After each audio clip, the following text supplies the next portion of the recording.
يا رب، ها أنت ترى مكاني وتسمع كلامي، وأنت أعلم من عبادك بحالي.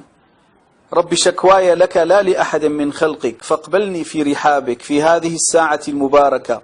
رب إني طرقت بابك فافتح لي أبواب سمواتك، وأجرني من عظيم بلائك. اللهم يا مسخر القوي للضعيف، ومسخر الجن لنبينا سليمان، ومسخر الطير والحديد لنبينا داود، ومسخر النار لنبينا إبراهيم، سخر لنا عبادك الطيبين من حولنا، وسهل لنا أمورنا، وارزقنا من حيث لا نحتسب.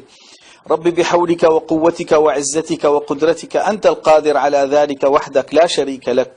اللهم إني أسألك بخوفي من عظمتك وطمعي برحمتك أن ترزقني ما كان خيرا لي في ديني ودنياي ومعاشي وعاقبة أمري عاجله وآجله.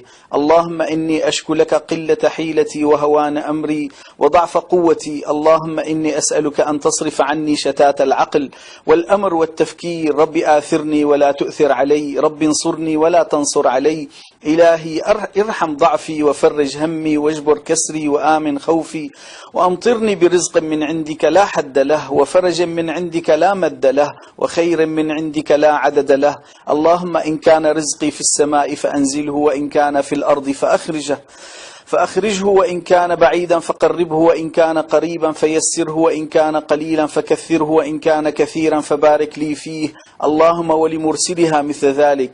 يا رب في هذه الساعة أسألك الراحة لكل مسلم ضاقت عليه دنياه وذرفت عيناه. يا الله أفرح قلوبا أنهكها التمني، وبشر أصحابها بفرح لا يذكرهم بوجعهم، وأسعد قلوبهم وأسعدنا بصحبتهم.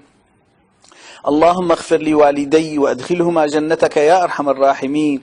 اللهم وفق من أرسل لي هذه الرسالة، ويسر له أموره بالدنيا والآخرة، وارزقه النظر إلى وجهك الكريم، وأحسن خاتمته ووالديه، وارزقه ضعف ما يتمنى بالدنيا والآخرة. وصل اللهم وسلم وبارك على نبينا محمد وعلى آله الطيبين الطاهرين وصحابته الغر الميامين، وعلينا معهم إلى يوم الدين، والحمد لله رب العالمين.